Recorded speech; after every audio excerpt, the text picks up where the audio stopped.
आणि मी थोडासा emotional blackmailing असा शब्द आपण जो वापरतो, तो हं. जास्त करतो खरं सांगायचं म्हटलं तर. म्हणजे मी काय करतो, तर मी त्याला सरळ विचारतो, की "तू तू स्वतः दारू पितो. तुझ्या मुलांनी पिली तर चालेल का?" बरोबर. त्याचं उत्तर नाही. "तू कुठल्या तोंडाने नाही सांगणार." असे अनेक रुग्ण आहेत आणि स्वतःहून सांगतात. माझी कधीच सुटली नसते. लाख प्रयत्न केले लोकांनी. परंतु तुम्ही पहिल्यांदा मला खूप राग आला होता तुमचा. हं, कारण मी थोडंसं दोन्ही गोष्टी करतो. मी त्याला प्रेमाने पण घेतो आणि रागावून पण बोलतो. दोन्ही गोष्टी बोलतो. एखाद्याचं व्यसन सोडायचं असेल, तर त्याला सूचना करून ते सुटणार नाही किंवा त्याला हं. सांगून ते सुटणार नाही. त्याच्याबरोबर घरातल्या प्रत्येकाने बदलून घेण्याची सवय करणं गरजेचं असतं. त्यातलं महत्त्वाचं उदाहरण म्हणजे घरात जेवढेही मेंबर आहेत, त्यांनी त्या व्यक्तीच्या बाबतीमध्ये शंका कुशंका त्याच्यासमोर व्यक्त बरोबर. करू नये. म्हणजे तो प्रयत्न करतोय व्यसन सोडण्याचा. त्यांनी घेतलेलं नाही. परंतु मग तुझी मिसेस म्हणते, "नाही, मला तुमच्या तोंडाचा वासच येतो. तुम्ही घेतलेलीच असणार आहे." बरोबर. मग तो म्हणतो, "मी न घेता जर वास येत असेल, तर मग मी घेतलेली काय घेतलेलीच वाईट?" बरी. हे होमिओपॅथिक मेडिसिन हे पॅलिएटिव्ह नाहीये. हं, म्हणजे तात्पुरतं एखादी गोष्ट शमवणारं नाही. हं, होमिओपॅथिक मेडिसिन त्या मधली सद्सद्विवेक बुद्धी हं. जागृत करण्याचं काम करतं, जर ते परफेक्ट त्याचं मेडिसिन असेल तर. "तुला तुझ्या मिस्टरांची दारू सोडायची का?" ते म्हणे, "हो." मग एकच गोष्ट कर, की ते जसे आहेत तसे ॲक्सेप्ट कर आता. हं. ते पिऊन आले तरी तुझ्याकडनं कुठलीच चुकीची रिएक्शन गेली नाही पाहिजे. तुझ्याकडनं चांगलीच रिएक्शन गेली पाहिजे. त्यांना प्रेम दे फक्त. आहे त्या परिस्थितीत फक्त प्रेम दे. ते म्हणे, "कसं शक्य आहे?" म्हटलं, "शक्य आहे. तू ठरवलं तर शक्य आहे, नाहीतर नाही. तू बरोबर. ठरवलंच की मला चिडायचं नाही, मला रागवायचं नाही, मला बोलायचं नाही, टोचून बोलायचं नाही, मला काही आणि फक्त तू तेवढं काम करू शकशील का? तू तेवढं केलं तर मी तुला गॅरंटीने सांगतो, की पुढच्या 4 महिन्यात त्यांची दारू सुटलेली असेल." हं. म्हणे, "तुम्ही तर इलाज दुसऱ्यावर करताय." म्हटलं, "हरकत तू करायला काय हरकत आहे? तू एवढ्या गोष्टी केल्या तर एवढं करायला काय हरकत आहे?" म्हणे, हं. "करेल मी नक्की."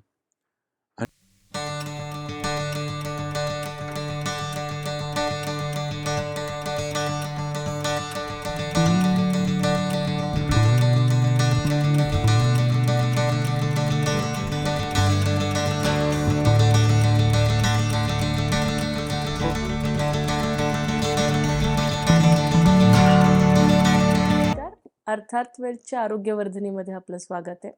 मागच्या आठवड्यात जसं आम्ही सांगितलं होतं, की पुढच्या येणाऱ्या आठवड्यामध्ये आम्ही तुमच्यासाठी एक नवीन होमिओपॅथीचा विषय घेऊन येणार आहोत आणि प्रसाद सरच आपल्याला त्याबद्दल पुढे माहिती देणार आहेत.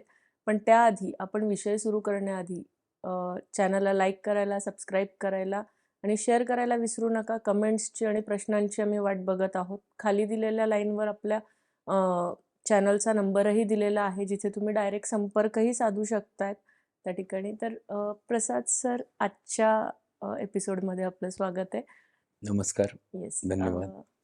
तर सर आजचा नवीन एक जो विषय आहे, जो चर्चेचा भाग पण झालेला आहे आणि काळजीचा भाग पण आहे त्यात. व्यसनाधीन होणं म्हणजे ॲडिक्शन बेसिकली. मग ते ॲडिक्शन कसलंही असू शकतंय तुम्हाला. दारूचं असू शकतंय, सिगारेटचं असू शकतंय त्यामध्ये. जो नवीन चर्चेचा विषय मोबाईलचं व्यसन आहे. तर एक की लोकांना आपण व्यसनाधीन झालो आहे किंवा हे ओकेजनली आहे, ह्या गोष्टीचा फरक किंवा तारतम्य ठेवता येत नाही त्यामध्ये. तर व्यसनाधीन होण्याचं एक रेंज कशी असते त्या ठिकाणी, की माणूस व्यसनाधीन झालेला आहे त्यात. पण आता तो क्राउड पण आपल्याला वेगवेगळ्या स्वरूपाचा दिसतो, की एक क्राउड असा आहे, की जो खूप जास्त व्यसनाधीन आणि ते त्यांचं डेली रुटीन आहे. आणि एक क्राउड असा आहे, की जिथे घरातल्यांना काळजी वाटते, की याला आपण यातनं बाहेर कसं काढू शकतो त्यात. तर आपण ह्या विषयावर आज जरा चर्चा करणार आहोत. तर पहिले व्यसनाधीन होणं, इथूनच आपण लोकांना आणि प्रेक्षकांना सुरुवात करूया यासाठी. या. नमस्कार श्रोतेहो. आज आपण एक छान विषय घेऊन तुमच्यासमोर आलो आहोत. व्यसनाधीनता, drug addictions alcohol addictions, tobacco addictions, smoking addiction, तर खूप वेगवेगळ्या प्रकारचे व्यसनाधीनता समाजात आढळते आणि दिवसेंदिवस हे प्रमाण वाढत चाललं. त्यातल्या त्यात तरुण पिढीमध्ये हे व्यसनाधीनतेचं प्रमाण खूप वाढतच चाललेलं आहे. याची मूळ कारणं काय आहेत? किंवा का हे होतं आणि त्याच्यामागे मानसिकता काय असते? आणि मग याचा इलाज कसा करायचा? ह्या सर्व गोष्टींवर आपण आज चर्चा करणार आहोत. सर्वप्रथम ही व्यसनाधीनताची सुरुवात कुठून होते? इथपासून आपण सुरुवात करूया. शक्यतो असं होतं, की सर्वजण आपण ज्यावेळेला राहतो, आपण ग्रुपमध्ये राहतो. माणूस हा कळपात राहणारा प्राणी असं म्हटलं जातं.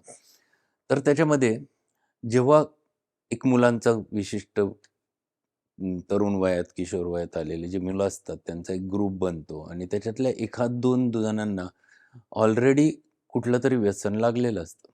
मग ते छोटं तंबाखूशी रिलेटेड असेल, तंबाखूच्या मिश्रीशी रिलेटेड असेल, स्मोकिंगशी रिलेटेड असेल.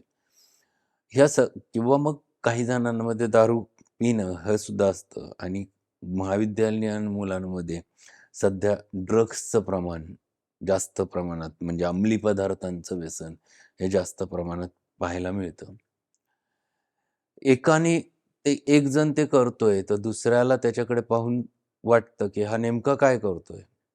आपणही एकदा पाहू का बरं हा एवढा त्याच्या आहारी का गेलाय? आणि म्हणून तो एकदा ती गोष्ट करून पाहतो आणि त्यालाही त्याची चटक लागते. कारण हे अंमली पदार्थ असतील, तंबाखू असेल, दारू असेल, हे सगळे पदार्थ शरीरामध्ये उत्तेजना निर्माण करतात. मग ती उत्तेजना फक्त मानसिक लेव्हललाच होते असं नाही. परंतु मराठीमध्ये त्याला एक छान शब्द आहे, तलफ शब्द वापरतात हे किंवा हिंदीमध्ये, मराठीमध्ये शब्द तलफ. हिंदीत तलफ म्हणतात, मराठीत तलफ म्हणतात. त्याच्याने जो किक बसते असा एक शब्द परत वापरला जातो, की ह्या गोष्टीने किक बसते. किक बसते म्हणजे काय? तर मनाला एक उभारी येते. क्षणभर स्टिम्युलंट म्हणून त्याची ॲक्शन असते आणि ती स्टिम्युलेट जेव्हा केलं जातं, त्यामुळे माणूस अनेक गोष्टी पटकन विसरतो आणि तो परत जोमाने कुठली तरी गोष्ट करायला घेतो. खूप जणांना रात्री जागायचं असतं. ड्रायव्हिंग करणारे लोक असतात. त्यांना जागायचं असतं किंवा झोप लागू नये, अलर्ट राहू नये. मग त्यांच्यामध्ये एक तर चहा पिण्याचं व्यसन लागतं. चहा पिणं नुसतं वेगळं आणि चहा पिण्याचं व्यसन वेगळं, की थोडा वेळ झाला, 1-2 तास झाले, की त्यांना पुन्हा चहा लागत असतो किंवा काही जणांना कॉफी लागत असते. ते पण उत्तेजकच आहे. जेव्हा एखादी गोष्ट पुन्हा-पुन्हा त्याची शरीरातली एक पातळी संपत आली, की पुन्हा ते घेण्याची भावना निर्माण होणं आणि ती घेतलीच जाणं आणि ती न घेतली गेली नाही, तर मग त्यातनं चिड निर्माण होणं, बेचैनी निर्माण होणं, घबराट निर्माण होणं, कधी-कधी अ, ती व्यक्ती व्हायलंट बनते ते मिळत नाही म्हणून. असं हे त्याचे लक्षणं असतात. म्हणजेच याचाच अर्थ त्या गोष्टीचं त्या व्यक्तीला व्यसन जडलेलं आहे. आता यातनं सगळ्यात महत्त्वाचं, की प्रत्येक गोष्ट त्याचे परिणाम करत असते. खूप जणांना वाटतं त्याने काय होतं? आणि खूप जणांना तंबाखू खाल्ली, की मग मला फ्रेश होतं, त्यामुळे मी त्यात ते काही सोडू शकत नाही. मी खूप पेशंट मला डॉक्टर रात्र-रात्र जागावं लागतं, आम्हाला ड्रायव्हिंग करावं लागतं. आम्ही कसं काय सोडू शकतो? खूप जणांचा हा प्रश्न असतो, नाही मला कॉन्सन्ट्रेशनच होत नाही त्याशिवाय. काही जणांचं म्हणणं असतं, मला त्याच्याशिवाय सकाळी मोशनच होत नाही. मला तोंडात तंबाखू टाकावीच लागते, त्याच्याशिवाय ते होत नाही. मी असे लोकं पाहिलेत, की जर 5-10 मिनिटं गेले, की ते स्मोकिंग करतात. आणि त्याशिवाय ते विचारच करू शकत नाही. पुढचा विचारच करू शकत नाही. तर असे अनेक व्यसनं माणसांमध्ये आहेत आणि ही वाढत चाललंय कारण माणूस मॉडर्न एजमधला किंवा मॉडर्न एरामधला जो माणूस आहे सध्याच्या पिढीतला, ह्या माणसाच्या मनामध्ये खूप गोष्टी चाललेल्या असतात. त्याला अनेक गोष्टी एकाच वेळी साध्य करायच्या असतात. त्यामुळे मन हे चंचल असतं. ते खूप गोष्टींमागे धावत असतं. महत्वाकांक्षा खूप असतात आणि ते मिळवण्याकरता पळ-पळ, धाव-धाव, त्यासाठी वेगवेगळे विचार. मग त्या मनाला अजून जास्त स्टिम्युलेट कसं करता येईल, अजून जास्त मी जागू कसं करू शकेल. असे अनेक गोष्टी मनामध्ये सतत चालू असतात आणि त्याला मग कुठेतरी उत्तेजना हवी असते आणि त्या उत्तेजनाच्या मिळण्याच्या पोटी ही कुठली तरी एक सवय जडते आणि ती मग व्यसनाधीनतेमध्ये परावर्तित होते आणि तो बराच काळ ते वाढतच जातं. कारण याचं एक वैशिष्ट्य असतं. याची रक्तातली लेव्हल कमी व्हायला लागली, की माणसाला अक्षरशः नको-नको होतं. त्यामुळे ते पुन्हा-पुन्हा घेणं आणि मग आज समजा जर तुम्ही 1 चहा पिला, तर उद्या 2 प्यावेसे वाटणार, परवा 3 वेळा प्यावंसं वाटणार. असं ते ग्रॅज्युअली जसं चहाचं व्यसन जडतं, तसं प्रत्येक गोष्टीचं व्यसन जडतं आणि मग ती पुन्हा-पुन्हा करावीशी वाटणारी प्रक्रिया असते.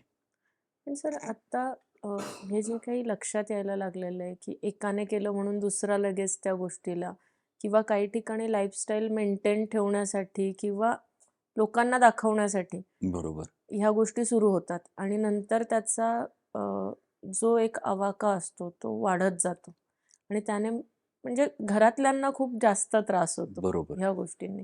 तर ते थांबणार कसं? एक विषय तो पण असतो आणि लोकांना हे कळणार कसं, की लोकं खूप साऱ्या सेंटर्सला त्या ठिकाणी त्यांना ॲडमिट करतात किंवा खूप साऱ्या मेडिसिन्स दिल्या जातात. त्यानंतर अ, एक की लिव्हरला किंवा बाकी ठिकाणी त्यांना खूप सारे त्रास, कावीळ वगैरे हे असे प्रकार आढळतात त्यामध्ये. तर ह्या स्टेज ज्या आहे, अर्ली स्टेज कशी असू शकते त्याच्यात, की आपण इलाज करू शकतोय? कारण बऱ्याच लोकांना ते लक्षातच येत नाही. बरोबर. आधीच ह्या आपण इलाजाकडे आपण थोडंसं नंतर वळू. त्यातला पहिला मुद्दा समाजात 2 प्रकारचे वर्ग आढळतात. हं, एक मध्यम वर्गीय आहेत, ज्यांच्यामध्ये अ, दारू किंवा हे कुठलंही व्यसन निषिद्ध मानलं जातं हं, आणि ते घरात आधीपासूनच संस्कार केले जातात, की याच्या पाठीमागे आपल्याला जायचं नाही, जायचं नाही, हं, जायचं नाही आणि ते मुलांच्या मनामध्ये असतं. परंतु कुठेतरी ज्यावेळेला कॉलेजमध्ये गेलं जातं आणि घरापासून दूर जातं, त्यावेळेला इतर जण ते करतायत म्हणून करून पाहणं. एकदा ट्राय करून हां. बघायला हरकत काय? म्हणजे हे तर मी स्वतः अनेक पेशंटमध्ये पाहिलेलं आहे. माझ्या मित्रांमध्ये ते पाहिलेलं आहे. परंतु मी अजून एक गोष्ट सध्या पाहतोय, म्हणजे हं, सध्याच्या पिढीमध्ये, की मुलींमध्ये हे प्रमाण वाढलं. ओके. हे मला आश्चर्य वाटतं. माझ्या एका विद्यार्थिनीने मला स्पष्ट शब्दात सांगितलं. मी तिला सहज विचारत होतो. मी मग चेष्टा करायची म्हणून मी तिला विचारलं, "काही व्यसन-बिसन नाही ना तिची केस घेताना?" हं. ते म्हणे, "एकदा पिऊन पाहिली होती. मला पाहिजे होतं की पाहायचं होतं की नेमकं का लोकं पितात म्हणून आणि त्यामुळे मी एकदा पिऊन पाहिली होती." अरे म्हणजे ही आपल्या मनाला शिवत सुद्धा नाही की असं मुली हं, करू शकत असतात. परंतु ते पण प्रमाण दिवसेंदिवस वाढताना दिसतंय किंवा काही दारूच्या दुकानामध्ये काही रांगेमध्ये मी स्त्रिया पाहिल्या, मुली हं, पाहिल्या. तेही प्रमाण दिवसेंदिवस वाढत चाललंय, की जे पूर्वी जवळ-जवळ नव्हतं. आणि एक वर्ग असा आहे समाजामध्ये, हं. की ज्यांच्यामध्ये हा स्टेटस सिम्बॉल आहे. बरोबर. म्हणजे तुम्ही दारू पिता किंवा सिगारेट ओढता किंवा ती कुठली किती भारीतली सिगारेट ओढता, किती हं, भारीतली दारू पिता. ह्याच्यावरती तुमचं स्टेटस बरोबर. ठेवलं जातं आणि तुम्ही जर ही गोष्ट करत नसाल, तर याचा अर्थ तुमची लायकी नाही. बरोबर. अशा पद्धतीने पण या गोष्टीकडे पाहिलं जातंय आणि त्यामुळे यांचे ज्यावेळेला कुठले समारंभ असतात, त्याच्यात 2 ग्रुप असतात. हो. मी अनेक वेळेला पाहतो. बरोबर. एकाच एकाच ठिकाणी पार्टी आहे, परंतु 2 ग्रुप आहे. एक ग्रुप आहे तो स्टेटस सिम्बॉलवाला आहे, त्यांच्याकडे हां. वेगळं आहे आणि एक फक्त स्वागत समारंभ, जेवण एवढंच ठेवलेलं आहे. अशा 2 गोष्टी मी पाहायला मिळतात दिवसेंदिवस. हे का घडत चाललंय? कारण का? तर लोकांना असं वाटतं, की आपण जेव्हा एखादा दारू घेतोय, सिगारेट पितोय आणि चर्चा करतो, तर ती चर्चा प्रगल्भ होती असं मनामध्ये हं. त्यांच्या म्हणजे ते तसं नाही घेतलं हं. तर ते पुढे काम हां. सरकणारच नाहीये तुमचं की तिथे. माझे अनेक पेशंट मला सांगतात, "डॉक्टर त्याच्याशिवाय माझं माझं होणारच नाही. पुढच्या गोष्टी आमच्या हं. होणारच नाही. बरोबर. आम्हाला ते घ्यावंच लागतं." म्हटलं, "असं काही नसतं. असा नियम नाहीये कुठल्या प्रकारचा." परंतु लोकांच्या मनामध्ये ह्या फिक्स्ड आयडियाज दिवसेंदिवस हं. अजून काबू करत चाललेल्या आहेत आणि त्यामुळे मग नाही माझ्या याच्यासाठी मला घ्यावंच लागणार आहे. ही बरोबर. एक संकल्पना आहे. ते हे मान्य करायला तयार नसतं, की मला त्याचं व्यसन लागलंय म्हणून मला हं. ते घ्यायचंय. तर ते कामासाठी मला घ्यावं लागतं हे त्याच्यामागचं सेकंडरी कारण असतं, की हं. खरं कारण ते असतं, की त्याला त्याचे व्यसन जडलेलं असतं. तर असं हे आपल्याला समाजामध्ये पाहायला मिळतं. यांचे परिणाम त्याला एकट्याला भोगावे लागतात असं नाही. बरोबर. त्याला तर त्रास होतातच. ज्याला आता तुम्ही पाहिलं असेल दारूचं व्यसन आहे. दारूच्या व्यसनाने किती त्याला स्वतःला त्रास होतो हे त्याला कळत असतं. परंतु ते व्यसन त्याला सोडवत नाही हा त्याचा प्रॉब्लेम असतो. कारण ते सोडायला गेलं, की अंगाचा थरकाप होणं, बरोबर. झटके येणं, काही जणांमध्ये अगदी एपिलेप्सीसारखा झटकन फिट्स येतात दारू जर सोडताना. हं. त्याच्यानंतर खूप बेचैनी होणं, म्हणजे इतकी की पेशंट व्हायलंट होतो, कोणाला मारायला लागतो, कोण चिडचिड करतो, हातातल्या गोष्टी फेकून देतो. इतकी व्यसनाधीनता ह्या लोकांमध्ये गेलेली असते, भिनलेली असते आणि त्यामुळे त्याच्यातनं परत बाहेर पडणंही त्रासदायक असतं त्यांना आणि ते त्याच्यात राहायचं तेही त्रासदायक कारण त्याच्यामुळे एक आजार सुरू झालेले असतात. हं. मग खूप काळ व्यसनाधीनता असली, दारूचं व्यसन असलं, की पहिला जठराचा त्रास, त्याला सूज येणं, त्यामुळे उलट्या होणं, हळू-हळू, हळू त्याचा सगळा परिणाम कारण हे अल्कोहोल जे जातं ते लिव्हरमध्ये मेटाबोलाइज होतं.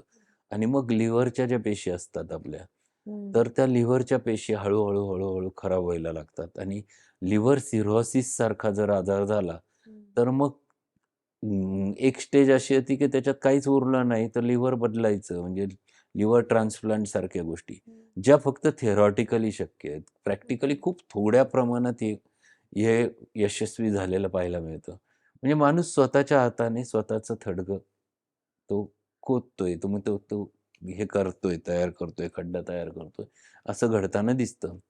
आणि हे सगळे जे दुष्परिणाम आहेत, हे खूप घातक असतात. काही दिवसांनी ते लिव्हर सिरोसिस कधी-कधी मेंदूत गेलं तर हं. एन्केफेलोपॅथीसारखा आजार होतो. हळू या लोकांच्या नसा कमजोर होत जातात. पायामधली ताकद जाते. हं. अ, बऱ्याच वेळेला खूप जणांना व्यसन याकरता लागतं, की त्यांना वाटतं, की त्यांना लैंगिक उत्तेजना मिळते म्हणून करतात. परंतु हं. नंतर त्यांच्या लक्षात येतं, की त्याच्यातली ताकद पूर्णपणे निघून गेलेली. नपुसकता येण्याचं एक महत्त्वाची गोष्ट या व्यसनाधीनतेमुळे होत असते. आणि कुठलंही व्यसन, मग ते दारू, ड्रग्ज, स्मोकिंग, टोबॅको काहीही असेल, तर त्याचा हृदयावरही परिणाम होतो. हं. तुम्ही ज्यावेळेला मेंदूला स्टिम्युलेट करायचा प्रयत्न करता, त्यावेळेला ते हृदयही स्टिम्युलेट होत असतं. मग अशा लोकांना हळू ब्लड प्रेशर वाढायला लागतं, हं. धड वाढायला लागते, घबराट वाटायला लागते, सफोकेशन व्हायला लागतं आणि हळू त्यांच्या रक्तवाहिन्यांवर जेव्हा हे जाऊन बसायला लागतं, तर रक्तवाहिन्या टणकून हं. त्याच्यात गुठळ्या होणं, अटॅक येणं, ही हळू शरीरामध्ये पोखरत जाणं आपण जसं म्हणतो, शरीर पोखरणं, ते व्यसनाधीनतेमुळे होत राहतं. पण सर, आपण जिथे एकीकडे म्हणतो की होमिओपॅथीमध्ये यासाठी इलाज आहे. पण ते जे रिहॅब सेंटर जे असतात, त्यात तिथे ट्रीटमेंट्स दिल्या जातात अ, त्या ठिकाणी. ते तर हेवी मेडिसिन डोस पण असणार आहे त्यात आणि त्याचा इम्पॅक्ट कसा असतो? म्हणजे आपल्याला होमिओपॅथीची ट्रीटमेंट घ्यायची आहे, पण बरेच लोकं जे आहेत, पहिले ह्या ट्रीटमेंटकडे यायच्या आधी त्या ठिकाणी जाऊन आलेले असतात, की याला फरक काय पडतोय? हं, हं. बघूया आपण जरा. तिथले मेडिसिन्स वर्षानुवर्ष घेणं त्या ह्याच्यामध्ये. तर त्याचा इम्पॅक्ट काय असू शकतोय? कारण ती व्यक्ती रिहॅबला तेव्हाच जाते जेव्हा बऱ्यापैकी एकतर डॅमेज झालेली आहे. बऱ्याच वेळा घरातले त्यांना त्या ठिकाणी घेऊन जातात कारण त्यांना त्या गोष्टींमध्ये सफर व्हायला लागतंय. कारण समोरच्या व्यक्तीला कळत नसतं, हं. की त्या व्यक्तीमुळे किती लोकं सफर होतायत त्यात. पण तिथली ट्रीटमेंट जी आहे ती खूप हेवी आहे आणि होमिओपॅथी ट्रीटमेंट त्यात. तर तिथल्या ट्रीटमेंटचे इम्पॅक्ट कसे असतात आणि त्याच्यानंतर होमिओपॅथीला आल्यानंतर रिझल्ट कसे असतात त्या बरोबर. गोष्टीचे? महत्त्वाची गोष्ट यात नमूद करावीशी वाटते, ती रिहॅबिलिटेशन सेंटरची गरज आहे का? आहे. नाही हं. असं नाही. कारण घरामध्ये ही व्यक्ती काही जरी सांगितलं तरी ते ऐकत नाही. हं. घरातल्या लोकांच्या पुढे ती दबत नाही. हं. आणि त्यामुळे मग ती ज्यावेळेला रिहॅबिलिटेशन सेंटरमध्ये जातात, तिथं असलेल्या व्यक्तींपुढे तिला दबाव लागतो. पहिला महत्त्वाचा मुद्दा हं. असतो. त्यामुळे रिहॅबिलिटेशन सेंटरचा एक प्रकारे उपयोग होतो तो. दुसरी गोष्ट तिथं काहीच मिळत नाही. इथं तुम्ही दोरडावून काही ना काही कोणावरती दादागिरी करून मिळवू शकता घरात जी गोष्ट, ती गोष्ट तिथं अवेलेबल नाही. अवेलेबलच होत नाही. आणि हा त्याचा पहिला फायदा असतो. दुसरी गोष्ट अशा सेंटरमध्ये काही इमर्जन्सी झाली तर त्याची सुविधा बरोबर. उपलब्ध असते. म्हणजे ज्यावेळेला तुम्ही ह्यातनं बाहेर पडायचा प्रयत्न करता, त्यावेळेला अनेक गोष्टी उद्भवतात. हातापायांचा खूप जोरात थरकाप होणं. सगळ्यात महत्त्वाची गोष्ट थरकाप असतो. त्याच्यानंतर बेचैनी होऊन पेशंट व्हायलंट होणं. हं, कधी-कधी फिट्स येणं, हं, प्रचंड डोकं दुखणं, अशी जेव्हा लक्षणं निर्माण व्हायला लागतात, तर त्या ठिकाणी त्याची ट्रीटमेंट करण्याची सुविधा त्यांनी केलेली असते. सिम्प्टमॅटिक ट्रीटमेंट या गोष्टीसाठी ॲलोपॅथीमध्ये उपलब्ध आहे मॉडर्न सायन्समध्ये, जी तिथं जनरली वापरली जाते. आणि त्यामुळे त्याचा उपयोग होतो, नाही असं नाही, परंतु तो पॅलिएटिव्ह उपयोग असतो, की तो त्याला त्या पेशंटला, त्या रुग्णाला तिथं हं. थांबवणं. महत्त्वाची गरज असते त्याला ते व्यसन का लागलं? बरोबर. का जडलं? याची कारणमीमांसा करण्याची आणि त्याचबरोबर त्याला एका चांगल्या काहीतरी विश्वात त्याची एनर्जी दुसऱ्या गोष्टींमध्ये हं, परावर्तित करणं. ह्या 2 गोष्टी जर घडल्या, तर तो व्यक्ती त्याच्यातनं पूर्णपणे बाहेर पडू शकतो. ह्या दोन्ही गोष्टींचा मिलाप जर झाला, तर अतिशय उत्तम असतो. परंतु ते जर झाला नाही, तर तिथं जोपर्यंत आहे तो 2 महिने, 6 महिने, काही काळ, तोपर्यंत ती व्यक्ती तिथं दारूपासून किंवा कुठल्याही व्यसनापासून मुक्त असते. बऱ्याच वेळेला ते परत आले, की परत त्याच संगतीत जाणं किंवा त्याच गोष्टीच्या मागे लागणं हं, हे घडणारे प्रमाणही भरपूर मोठ्या प्रमाणावर पाहायला मिळतं. तर यातला आजार महत्त्वाचा काय असतो, की ते का झालं याची कारणमीमांसा करणं हं, आणि त्या व्यक्तीनुसार त्या व्यक्तीचं औषध शोधून काढणं. होमिओपॅथीमध्ये स्पेसिफिक औषध नाहीये. हं, आपण प्रत्येक वेळेला ही गोष्ट नमूद करतो, की होमिओपॅथीत प्रत्येकाचं औषध वेगळं येणार आहे. हं, मग इथं ॲडिक्शन जरी असेल, तर त्या नुसत्या एकाच ॲडिक्शनवर एक स्पेसिफिक औषध आहे असं नाही. अनेक औषधं आहेत. मग नक्सोमिकासारखं औषध असतं, की ज्याला जो खूप ॲम्बिशियस असतो, अतिशय ॲम्बिशियस असतो आणि त्या ॲम्बिशनसाठी काहीही. होमिओपॅथीमध्ये जेव्हा आपण व्यसनाधीनतेवर उपचार करतो, तर होमिओपॅथीमध्ये याची कारणमीमांसा प्रत्येक रुग्ण हा हं, स्वतः अभ्यासला जातो. त्याचं हं, नेमकं काय आहे? कशामुळे तो या मार्गाला लागला? याचं कारण शोधलं जातं. हं, आणि नुसतं औषध देणं हे त्यातला पार्ट नाहीये. हं, जे एखादा ॲडिक्शनसाठी ट्रीटमेंटला आलाय आणि तो स्वतःहून आला हे महत्त्वाचं असतं. तुम्ही बळजबरीने घेऊन आला असाल, तर त्याला ट्रीटमेंट करणं तेवढं सोपं नाहीये. हं. आणि मला बरेच जण विचारतात, की "सर आम्हाला घरामध्ये आमचा असा-असा पेशंट आहे. त्याच्या नकळत तुम्हाला औषध औषध देता देऊ येईल शकतो. का?" मी नाही सांगतो. त्याचं कारण आहे त्याचं स्वतःचं विलिंग नाहीये त्याच्यातनं बाहेर पडण्याचं. बरोबर. आणि ते नसेल तर त्याच्या मनामध्ये संशय निर्माण होतो, की आपल्यावर काहीतरी वेगळं करतायत हे लोकं. हं, आणि ती भावना निर्माण झाली तर तो पेशंट पॅरानॉइड स्टेट्समध्ये किंवा सस्पिशियस स्टेट्समध्ये जाऊ शकतो. हं, म्हणून मी स्पष्ट नकार देतो त्या गोष्टींना. परंतु जो पेशंट स्वतःहून आलाय, हं, मग अशा पेशंट्समध्ये खूप वेळ द्यावा लागतो. म्हणजे त्या पेशंटबरोबरचं काउन्सेलिंग हा फार महत्त्वाचा पार्ट असतो. ज्यामध्ये मी त्याच्याशी सर्व सर्व दृष्टिकोनातनं बोलतो. म्हणजे मी त्याच्याशी बोलताना त्याच्या व्यसनांचा त्याला काय फायदा होतोय? काही उपयोग होतो का? त्याचे तोटे काय होत आहेत? आणि मी थोडासा इमोशनल ब्लॅकमेलिंग असा शब्द आपण जो वापरतो, तो हं, जास्त करतो खरं सांगायचं म्हटलं तर. म्हणजे मी काय करतो, तर मी त्याला सरळ विचारतो, की "तू तू स्वतः दारू पितो. तुझ्या मुलांनी पिली तर चालेल का?" बरोबर. त्याचं उत्तर नाही. मग "तू कुठल्या तोंडाने नाही सांगणार? तुला अधिकार आहे का?" बरोबर आहे. घरात जे वातावरण हं. मुलं बघणार तर ते कारण इम्प्लिमेंट मुलं अनुकरण प्रिय असतात.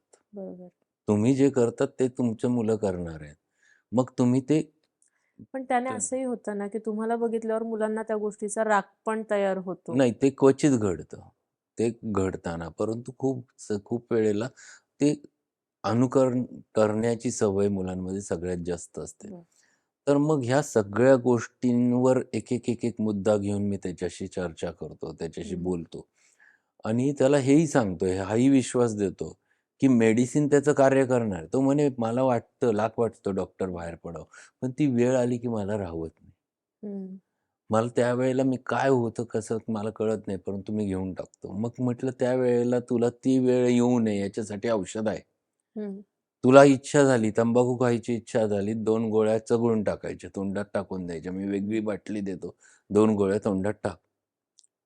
आणि स्मिता असं सांगतो, की इतक्या पेशंटच्या दुआ आहेत मला, की डॉक्टर आयुष्यात तंबाखू सुटली नव्हती, परंतु तुमच्यामुळे माझी तंबाखू सुटली. तुमच्यामुळे माझी दारू सुटली. तुमच्यामुळे माझं ड्रग्स सुटले. असे अनेक रुग्ण आहेत आणि स्वतःहून सांगतात, माझी कधीच सुटली नसती. लाख प्रयत्न केले लोकांनी, परंतु तुम्ही पहिल्यांदा मला खूप राग आला होता तुमचा. कारण मी थोडंसं दोन्ही गोष्टी करतो. मी त्याला प्रेमाने पण घेतो आणि रागावून पण बोलतो. दोन्ही गोष्टी बोलतो.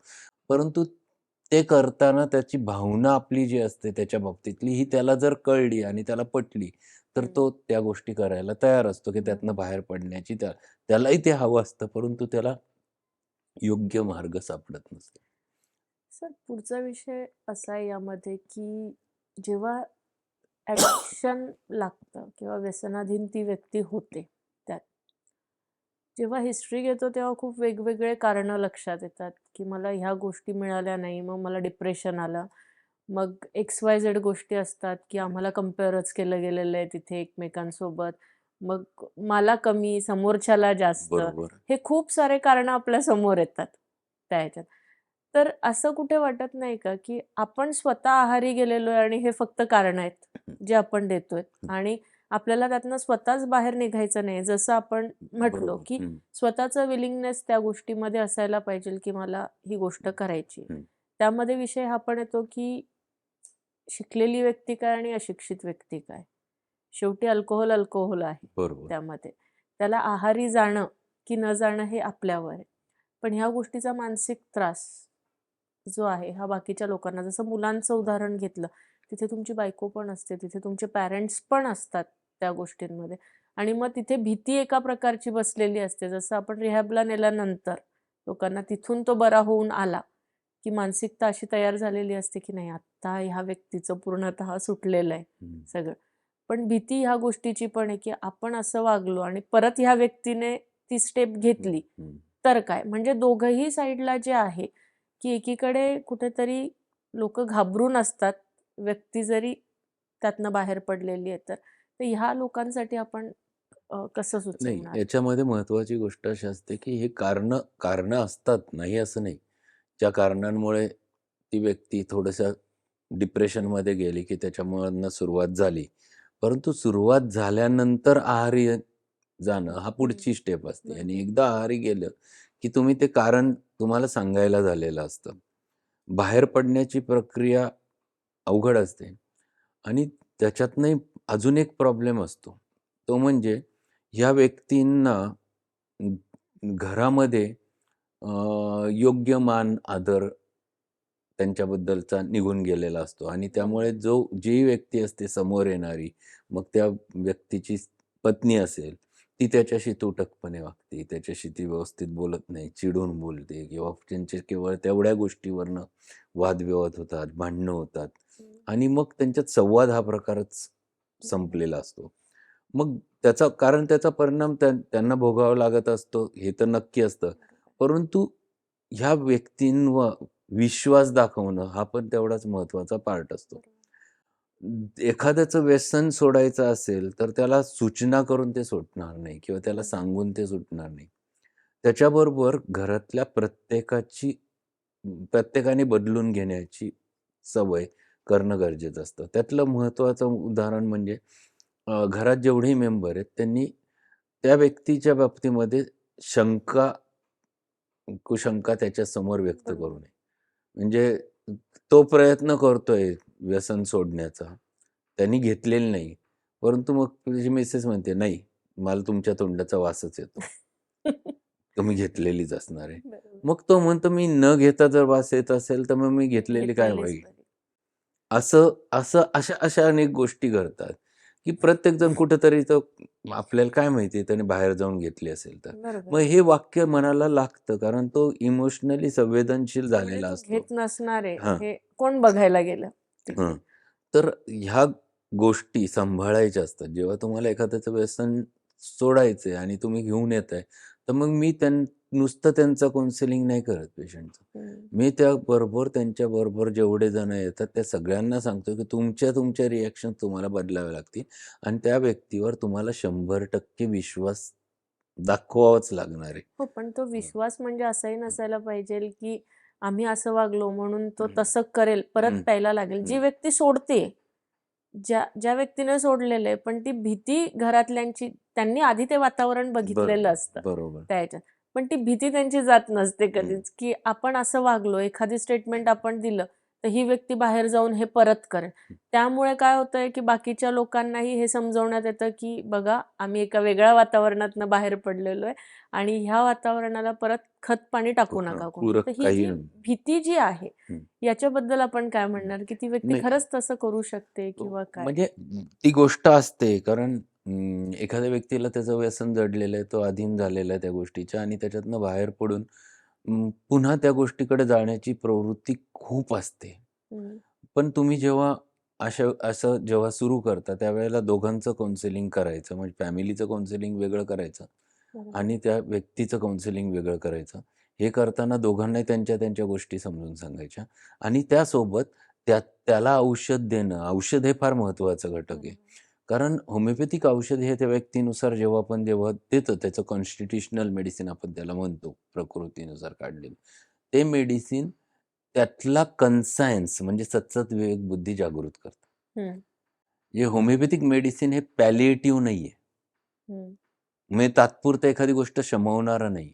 हं, होमिओपॅथिक मेडिसिन त्या मधली सत्सद्विवेक बुद्धी हं. जागृत करण्याचं काम करतं, जर ते परफेक्ट त्याचं मेडिसिन असेल तर.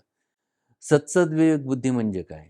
तर माणसाचं अंतर्मन, ज्याच्यात फक्त सत्सद्विवेक बुद्धी, ज्याला आपण इंग्लिशमध्ये कन्सायन्स म्हणतो. मग कन्सायन्स तुम्ही जागृत केला, की त्याला काय योग्य आणि काय अयोग्य हं, हे कळायला लागलं. त्याला योग्य-अयोग्य कळायला लागलं, की तो स्वतःहूनच नाही, हे मला त्रास देतं, बरोबर. मला हे नको.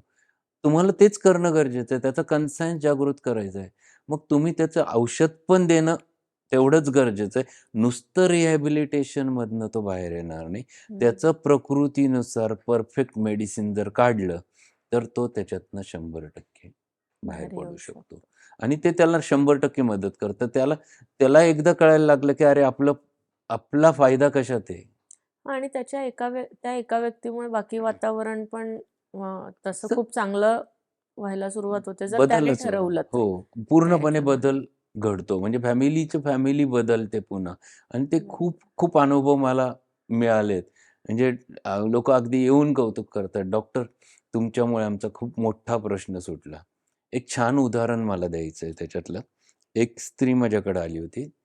ती मायग्रेनचा अटॅक आपण मागच्या एपिसोडमध्ये हं, पाहिलं होतं मायग्रेन. तर मायग्रेनचा हेडेक होता तिला हं, आणि मग मी आमच्या केस टेकिंगप्रमाणे मी एकच शब्द फक्त उच्चारला, "का बरं काही टेन्शनमध्ये आहेत का तुम्ही?" हं, बस तिला तेवढंच इमोशनली ते टच झालं हं, आणि मग तिने तिची सगळी स्टोरी सांगितली. "डॉक्टर आमचं इतकं चांगलं सगळं हॉटेलचा व्यवसाय सगळं चांगलं होतं. पण नेमकं मालकांना व्यसन लागलं दारूचं आणि त्याच्यामुळे आमचं सगळं चाललंय आणि ते काही सोडायला तयार नाही. आम्ही इतके प्रयत्न केले.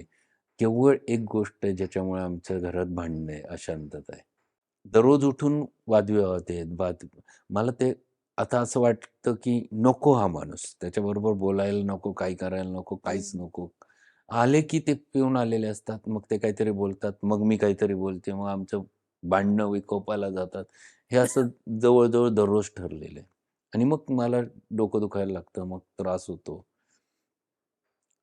मी तिच्याशी बोललो, तिच्याशी संवाद साधला, औषध दिलं तिला. मी तिला एकच फक्त सल्ला दिला. "तुला तुझ्या मिस्टरांची दारू सोडायची का?" ते म्हणे, "हो." "मग एकच गोष्ट कर, की ते जसे आहेत तसे ॲक्सेप्ट कर आता. हं, ते पिऊन आले तरी तुझ्याकडनं कुठलीच चुकीची रिएक्शन गेली नाही पाहिजे.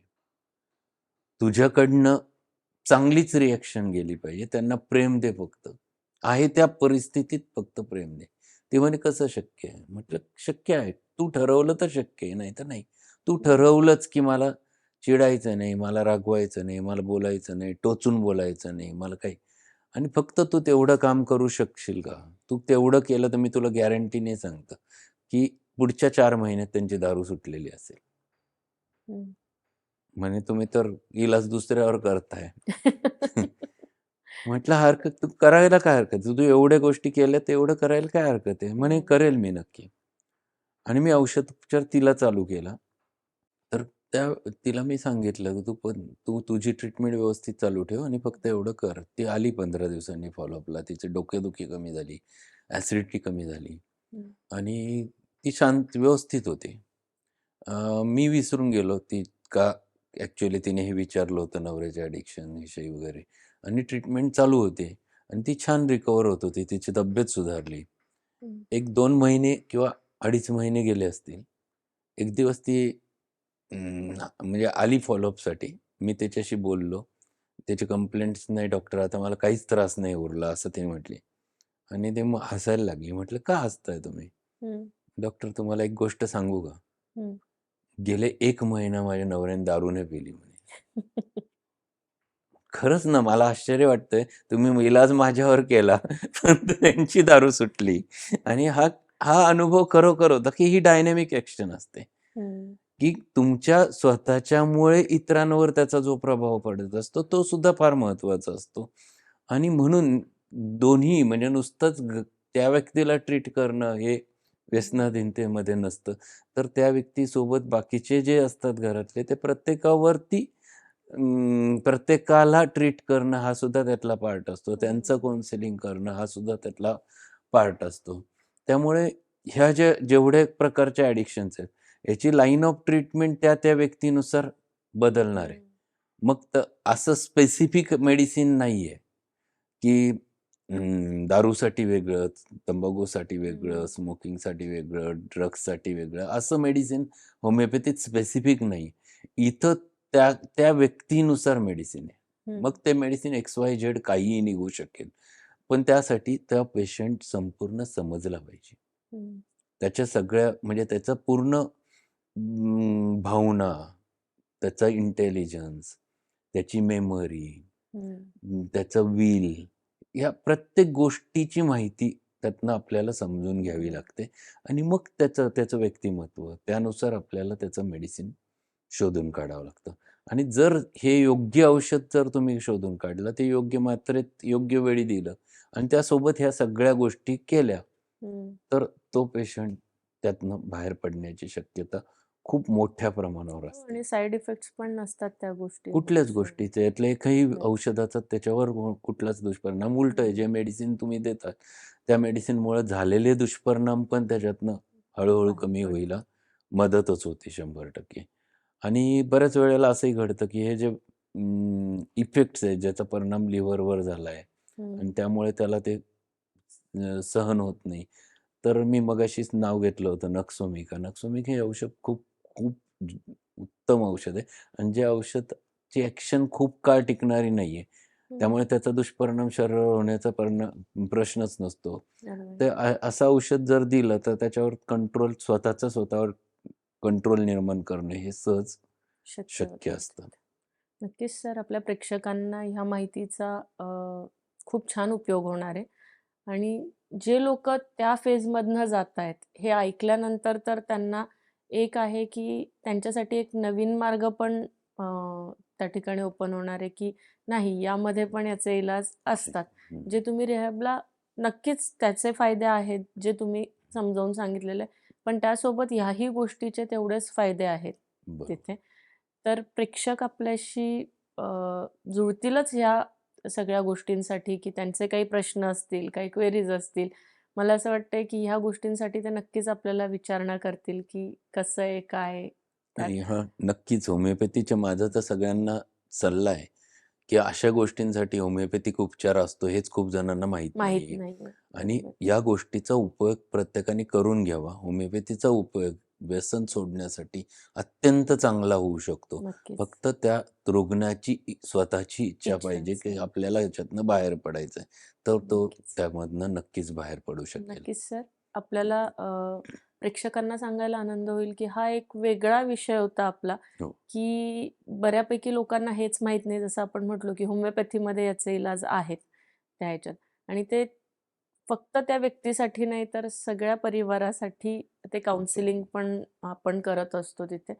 तर नक्कीच आपण पुढच्या भागामध्ये भेटूया आणि अजून एक नवीन इंटरेस्टिंग विषय जो आहे, तो तुमच्यासाठी आम्ही घेऊन येऊ. आजसाठी इथेच थांबूया. धन्यवाद. धन्यवाद.